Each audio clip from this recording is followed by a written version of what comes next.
Hello friends, चलो आज के इस वीडियो में बताने जा रहे हैं chemical reactions and equation chapter 1। अगर वीडियो पसंद आए तो प्लीज़ चैनल को सब्सक्राइब करें। देखो यहाँ पे मेन किस चीज़ को डिस्कस करेंगे। सबसे पहला हम लोग सीखेंगे कि इक्वेशन को कैसे बैलेंस करते हैं। उसके बाद टाइप्स ऑफ रिएक्शंस है, ठीक है। पहला नंबर पे है, इसको बोलते हैं कॉम्बिनेशन रिएक्शंस। दूसरा नंबर पे है, उसको बोलते हैं डिकम्पोजिशन रिएक्शन। तीसरा नंबर पे है, इसको बोलते हैं डिस्प्लेसमेंट रिएक्शन। चौथा नंबर पे है, उसको बोलते हैं डबल डिस्प्लेसमेंट। और पांचवा नंबर पे है, उसको बोलते हैं ऑक्सीडेशन रिडक्शन। छठा नंबर पे एक्सोथर्मिक रिएक्शन। सातवां नंबर पे इंडोथर्मिक रिएक्शन, रेडॉक्स रिएक्शन। उसके बाद स्टेट यहाँ पे कौन सा लिक्विड में है, कौन सा गैसेस में, इसको समझेंगे। तो सबसे पहला नंबर पे आता है कि इक्वेशंस को कैसे लिखते हैं। ध्यान से देखो, अगर इक्वेशंस को लिखना है, ये लिखें, ठीक है, Mg+O2, ठीक है। तो इसको हम लोग देखते हैं, Mg जो शॉर्ट फॉर्म होता है किसका होता है, मैग्नीशियम का होता है। O2 जो शॉर्ट फॉर्म होता है ये किसका होता है, ऑक्सीजन का होता है। तो ये चीज़ याद रखना पड़ता है। सोडियम का होता है Na, पोटासियम का होता है, कैल्शियम का होता है, ठीक है, K होता है, Ca होता है। ये सब चीज़ को ध्यान रखना होता है। तो यहाँ पे उतना करने का ज़रूरत नहीं है, लेकिन यहाँ पे समझना जरूरी है, ठीक है। तो मैग्नीशियम और ऑक्सीजन दोनों कंबाइन करके क्या बना देता है, तो ध्यान से देखो, यहाँ पे बना देता है मैग्नीशियम ऑक्साइड, ठीक है। अब इसको अगर लैंग्वेज में लिखेंगे तो उसको लिखना पड़ेगा मैग्नीशियम ऑक्साइड। यहाँ पे शॉर्ट में लिखे तो Mg+O लिख दिए, ठीक। अब देखो यहाँ पे देखते हैं कि इक्वेशंस को बैलेंस कैसे किया जाता है। तो इक्वेशंस को लिखने का सिर्फ यही प्रोसेस है कि रिएक्टेंट साइड, ठीक है, और प्रोडक्ट साइड में एक एरो का साइन होगा, ठीक है। तो एरो के बाद जो होगा ये क्या हो जाएगा, प्रोडक्ट हो जाएगा, और इधर जो होगा ये रिएक्टेंट हो जाएगा, ठीक। तो यहाँ पे देखो ए है LHS, ठीक है, और इसको बोलते हैं RHS, रिएक्टेंट इसको बोलते हैं, और इसको बोलते हैं प्रोडक्ट बोलते हैं। अब इसको ध्यान से देखो, इसका मतलब होता है रिएक्टेंट जो होता है ये लेफ्ट हैंड साइड में होता है, और प्रोडक्ट जो होता है ये राइट हैंड साइड में होता है, ठीक। तो यहाँ पे आता है कि इक्वेशंस को बैलेंस कर किसको कहते हैं और अनबैलेंस किसको कहते हैं। तो ध्यान से देखो, यहाँ पे इक्वेशन जो है ये अभी क्या है, अनबैलेंस है। इसका मतलब यहाँ पे होता है, एक होता है law of conservation of mass, ठीक है। इसका मतलब क्या होता है, तो law of conservation of mass का मतलब ये होता है कि मास को ना हम क्रिएट कर सकते हैं और ना ही डिस्ट्रॉय कर सकते हैं। जैसे कि देखो, आत्मा, हमारे शरीर में जो आत्मा होता है ये क्या कर सकते हैं, ना इसको हम बना सकते हैं ना इसको खत्म कर सकते हैं। आत्मा क्या करता है, सिर्फ एक बॉडी से दूसरे बॉडी में ट्रेवल कर जाता है, ठीक। उसी तरह से यहाँ पे होता है, रिएक्टेंट और प्रोडक्ट में दोनों में किसी को हम खत्म नहीं कर सकते हैं, लेकिन करता क्या, रिएक्टेंट जो होता है प्रोडक्ट बन के अपना रूप चेंज कर लेता है। अब ऐसे इसको समझो, अगर मान लो इधर देखेगा नंबरिंग, तो मैग्नीशियम का कितना है, 1 है। वहाँ पे मैग्नीशियम कितना है, 1 है। ऑक्सीजन कितना है, 2 है। यहाँ पे ऑक्सीजन 1 है। तो ये क्या है, अनबैलेंस है। तो इसको हम लोग बैलेंस करेंगे तो सबसे पहले देखेंगे जिसका ज़्यादा नंबरिंग होगा उसी को पहले बैलेंस करेंगे, ठीक है। तो ऑक्सीजन का नंबरिंग 2 है, तो इधर भी ऑक्सीजन को 2 करने के लिए क्या करना पड़ेगा, यहाँ पे 2 से इसको इंटू करना पड़ेगा। अब ऑक्सीजन तो 2 हो गया, लेकिन साथ में किसको डबल कर दिया, ये मैग्नीशियम को भी डबल कर दिया। तो यहाँ पे मैग्नीशियम को बैलेंस करने के लिए क्या करना पड़ेगा, 2 से इंटू करना पड़ेगा। ध्यान रखेगा कि जब भी इंटू करेंगे तो यहाँ इसका फ्रंट साइड में करेंगे, ऐसा नहीं कि पीछे साइड से कर देंगे किसी में, ठीक है।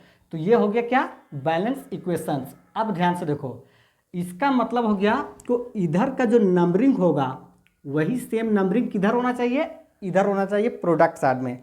रिएक्टेंट साइड हमेशा क्या होना चाहिए, प्रोडक्ट साइड इक्वल, तब जाकर के इसको बोलेंगे बैलेंस इक्वेशंस, ठीक है।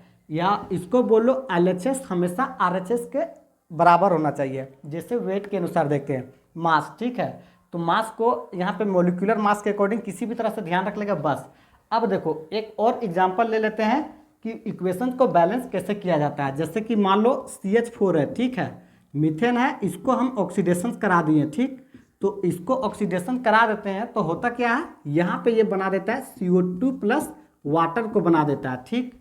अब देखो यहाँ पे कार्बन का संख्या कितना है, 1 है। हाइड्रोजन का संख्या 4 है। वहीं देखेगा ऑक्सीजन का संख्या 2 है।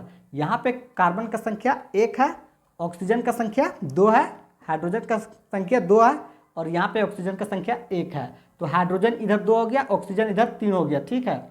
सॉरी, हाइड्रोजन यहाँ पे 4 हो गया। तो सबसे ज़्यादा नंबरिंग किसका है, हाइड्रोजन को। तो सबसे पहले हाइड्रोजन को बैलेंस करेंगे, यहाँ से 2 से इंटू कर देंगे, तो हाइड्रोजन तो 4 हो गया, ठीक है। लेकिन साथ में ये ऑक्सीजन को क्या किया, 2 इधर कर दिया और 2 ऑक्सीजन 4 कर दिया, ठीक। तो ऑक्सीजन को बैलेंस करने के लिए यहाँ पे 2 से इसको इंटू कर देंगे, तो क्या हो जाएगा, ऑक्सीजन यहाँ पे 4 हो गया, इधर भी ऑक्सीजन 4 हो गया, हाइड्रोजन इधर भी 4 हो गया, इधर भी हाइड्रोजन 4 हो गया, कार्बन एक हो गया। तो ये हो गया क्या, बैलेंस हो गया, ठीक। अब एक और एग्जाम्पल देख लो, यहाँ पे C6H12O6, ठीक है। इसको अगर ऑक्सीडेशन कराते हैं तब क्या होता है, तो ध्यान से देखो, कोई भी हाइड्रोकार्बन हो उसको ऑक्सीडेशन कराएंगे तो ये क्या बना देगा, CO2 और वाटर बनाता है, ठीक। तो यहाँ पे बन गया CO2 प्लस वाटर बन गया, ठीक। अब ध्यान से देखो, यहाँ पे कार्बन का संख्या कितना है, 6 है, यहाँ पे हाइड्रोजन का संख्या कितना है, 12 है, और यहाँ पे ऑक्सीजन का संख्या कितना है, 6 है, और यहाँ पे ऑक्सीजन का संख्या कितना है, 2 है। यहाँ पे कार्बन का संख्या 1 है, यहाँ पे ऑक्सीजन का संख्या 2 है, और यहाँ पे हाइड्रोजन का संख्या 2 है, और ऑक्सीजन का संख्या 1 है। अब ध्यान से देखो, सबसे ज़्यादा नंबर किसका है, ये हाइड्रोजन का है, कितना है, 12। तो यहाँ पे इसको 6 से इंटू कर देंगे तो कितना हो जाएगा, इधर भी हाइड्रोजन 12, उधर भी हाइड्रोजन 12, पहला बैलेंस हो गया। अब इसके बाद देखो, कार्बन का संख्या कितना है, यहाँ पे 6 है, तो यहाँ पे कार्बन को 6 से इंटू कर देंगे तो 6 कार्बन दोनों बराबर हो गया। अब ध्यान से देखो, ऑक्सीजन कितना हो गया, 6 दूना 12 हो गया, ठीक। और यहाँ पे देखेगा तो 6 ऑक्सीजन इधर हो गया, 12 और 6 कितना हो गया, 18 हो गया। वहीं पे देखेगा तो इधर कितना है, ऑक्सीजन 6 है, और यहाँ पे 2 है, तो इसको 6 से इंटू कर देंगे तो 6 दूना 12 और 6 क्या हो जाएगा, 18। तो ये इक्वेशंस क्या हो गया, बैलेंस हो गया, ठीक। यहाँ पे इस चैप्टर में सबसे इंपॉर्टेंट यही है कि इक्वेशंस को कैसे बैलेंस करना है, ठीक। तो यहाँ पे देखो, कहीं कहीं सिंबल को लगाना होता है, ठीक है। G होता है गैसेस स्टेट के लिए, और L होता है लिक्विड के लिए, S होता है सॉलिड के लिए, और AQ होता है एक्वस कंडीशंस के लिए, ठीक। अब यहाँ पे सबसे पहला नंबर हम लोग देखते हैं, कॉम्बिनेशन रिएक्शंस किसको बोलते हैं। तो ध्यान से देखो, कॉम्बिनेशन रिएक्शंस हम लोग देख चुके हैं, ठीक है। यहाँ पे ये दोनों कंबाइन कर गया, ठीक है, CH4 और O2 बनाया क्या, CO2 और वाटर बना दिया, ठीक। यहाँ पे अगर इतना अच्छा से नहीं देखेगा तो यहाँ पे देखो, मैग्नीशियम और ऑक्सीजन मिल करके क्या बना दिया, मैग्नीशियम ऑक्साइड। ध्यान से देखो, कॉम्बिनेशन से मतलब क्या हुआ, एक और एक, दो चीज कंबाइन करके एक सिंगल चीज को बनाया, ठीक है। यानी कि रिएक्टेंट साइड में एक ये और रिएक्टेंट साइड में एक ये दोनों मिल करके क्या किया, एक चीज को बनाया जिसको बोलते हैं मैग्नीशियम ऑक्साइड, ठीक है। तो इसी को हम लोग बोलेंगे क्या, कॉम्बिनेशन रिएक्शंस, ठीक। ध्यान से देखो, यहाँ पे अगर H2 है, ठीक है, प्लस O2 है, तो ये दोनों मिल करके क्या बना दिया, ये वाटर को बना दिया जो कि लिक्विड स्टेट में है, ठीक। इस तरह से सिंबल को लगाना है। तो हाइड्रोजन जो है ये गैसेस स्टेट में, ये ऑक्सीजन जो है गैसेस स्टेट में, और लिक्विड में चला गया। तो एक इधर और एक इधर, ये दोनों मिल करके एक चीज को बना दिया, तो इसी को बोलते हैं हम लोग कॉम्बिनेशन रिएक्शन बोलते हैं। ये बहुत इंपॉर्टेंट है, इसको ध्यान से देखेगा। अब देखो, इसमें खास बात क्या होता है कि कॉम्बिनेशन रिएक्शंस जो होता है, यहाँ पे हीट क्या होता है, रिलीज होता है, ठीक। जब हीट यहाँ पे रिलीज होता है तो इसी को हम लोग बोलते हैं क्या, एक्सोथर्मिक रिएक्शन बोलते हैं, जहाँ से हीट रिलीज होता है, ठीक है। तो यहाँ पे माइनस साइन लगाया है, ये ट्रायंगल जो है ये हीट का सिंबल है। जिस रिएक्शन में हीट रिलीज होगा उसको बोलते हैं एक्सोथर्मिक रिएक्शंस, और जिस रिएक्शंस में हीट एब्जर्व होगा, जैसे कि यहाँ पे देखो, तो उसको हम लोग बोल देंगे एंडोथर्मिक रिएक्शंस। ये किस में होगा, तो डिकम्पोजिशन रिएक्शंस। यहाँ पे देखो क्या होता है, डिकम्पोजिशन रिएक्शंस मतलब डिकम्पोज करना, किसी बना हुआ चीज़ को तोड़ने के काम करते हैं। जैसे ये मार्कर है, तो ये बना हुआ है, इसको तोड़ करके अलग किए, तो इसी को बोलते हैं हम लोग डिकम्पोजिशन रिएक्शंस। तो यहाँ पे देखो, इसका एग्जाम्पल कैल्शियम कार्बोनेट ये ले लो, ठीक है। कैल्शियम कार्बोनेट, इसको अगर हम लोग हीट करेंगे तो ये कन्वर्ट किस में होगा, ये सॉलिड में था, ठीक है, ये कैल्शियम ऑक्साइड प्लस CO2 में कन्वर्ट हो गया, ठीक है। तो इसी को हम लोग बोलते हैं डिकम्पोजिशन रिएक्शंस, क्योंकि ये रिएक्टेंट साइड में कितना था, एक सिंगल था, और प्रोडक्ट में एक इधर और एक इधर, दो में कन्वर्ट हो जाता है। तो इसी को बोलते हैं हम लोग डिकम्पोजिशन रिएक्शंस। अब इसको देखो, बैलेंस करने का इक्वेशन, तो देखेगा 2 ऑक्सीजन और 1 ऑक्सीजन, 3 ऑक्सीजन, इधर भी 3 ऑक्सीजन, कार्बन एक है, कैल्शियम एक है, ये एक है, ये ऑलरेडी क्या है, इक्वेशन बैलेंस है, ठीक। तो डिकम्पोजिशन रिएक्शंस में ध्यान से देखेगा। और इसके बाद यहाँ पे नेक्स्ट एग्जांपल ले सकता है मैग्नीशियम कार्बोनेट, तो मैग्नीशियम ऑक्साइड में कन्वर्ट हो जाएगा और CO2 में कन्वर्ट हो जाएगा। ठीक, अब यहाँ पे बहुत इंपॉर्टेंट आता है जिसको बोलते हैं डिस्प्लेसमेंट रिएक्शंस और डबल डिस्प्लेसमेंट रिएक्शंस। देखो दोनों को एक साथ हम लोग देखते हैं तो ये बहुत ईजी से समझ में आ जाएगा। उसके बाद ऑक्सीडेशन रिडक्शंस, ये बहुत इंपॉर्टेंट है क्योंकि उसमें आता कौन सा है, ये रेडॉक्स रिएक्शंस आता है। ठीक, तो सबसे पहले हम लोग देखते हैं यहाँ पे ऑक्सीडेशन से पहले ये वाला डिस्प्लेसमेंट, डबल डिस्प्लेसमेंट। ठीक है, तो अगर मान लो कोई मेटल्स है जैसे आयरन है, ठीक है, ये रिएक्शन किसके साथ करता है, डाइल्यूट एसिड H2SO4 के साथ। ठीक है, तो इसके साथ रिएक्शन करेगा तो यहाँ पे ध्यान से देखो एसिड में कौन सा है, ये H2SO4 है।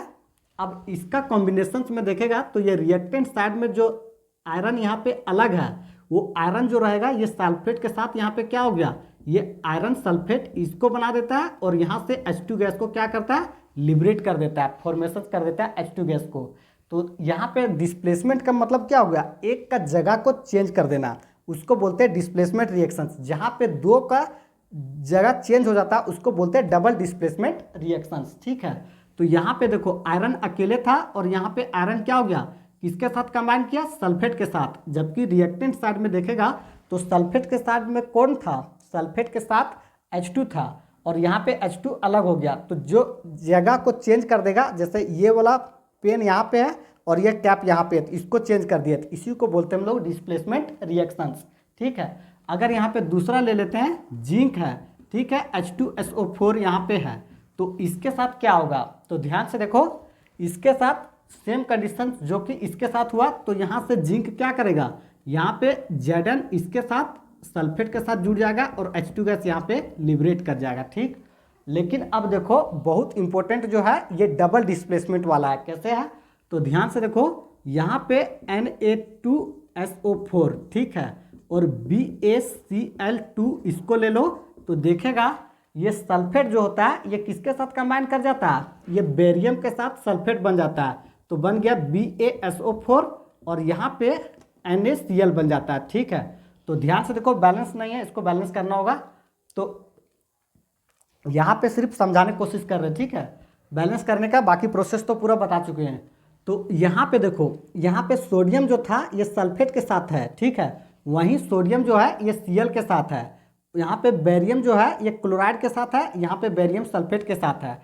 तो इसमें भी एक्सचेंज होता है और इसमें भी एक्सचेंज होता है, तो इसी को बोलेंगे हम लोग क्या, डबल डिस्प्लेसमेंट रिएक्शंस।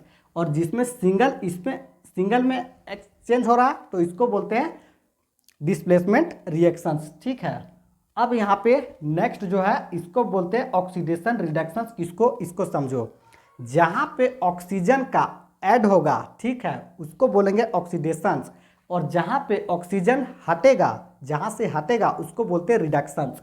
यहाँ पे देखो सिंपल एक इक्वेशंस, कॉपर को ऑक्सीजन के साथ रिएक्शन करवाते हैं तो ये बनाता क्या है, कॉपर ऑक्साइड बना देता है। ठीक, तो ऑक्सीजन का क्या हुआ, यहाँ पे ऐड हुआ तो इसी को बोलेंगे ऑक्सीडेशंस। यहाँ पे नेक्स्ट देखो, ठीक है, यहाँ पे Cu है, ठीक है, कॉपर ऑक्साइड। ठीक है, अब कॉपर ऑक्साइड को यहाँ पे ले लो और H2 के साथ रिएक्शंस करा दो। ठीक है, तो ये बनेगा क्या, यहाँ पे देखो कॉपर जो होता है ये अलग हो जाता है और H2O यहाँ पे बना देता है। ठीक, अब ध्यान से देखो इस रिएक्शंस को देखते हैं, तो कॉपर में अगर इसको हम लोग जाते हैं तो इसका क्या हो गया, यहाँ से यहाँ देखते हैं तो यहाँ पहले क्या था, कॉपर के साथ ऑक्सीजन था और यहाँ पे क्या हो गया, फाइनली प्रोडक्ट में हट गया।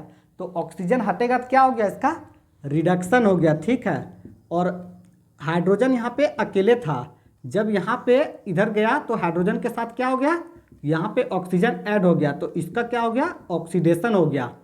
तो जिसमें ऐड होगा उसका ऑक्सीडेशन और जिससे निकल जाएगा इसका रिडक्शन, और जो दोनों सेम प्रोसेस एक ही में होगा इसी को हम लोग बोलते हैं रेडॉक्स रिएक्शन। तो ये था, यहाँ पे बहुत इंपॉर्टेंट था इस चैप्टर में समझना। अब इसके बाद यहाँ पे कोई भी तरह के सवाल नहीं छूटेगा।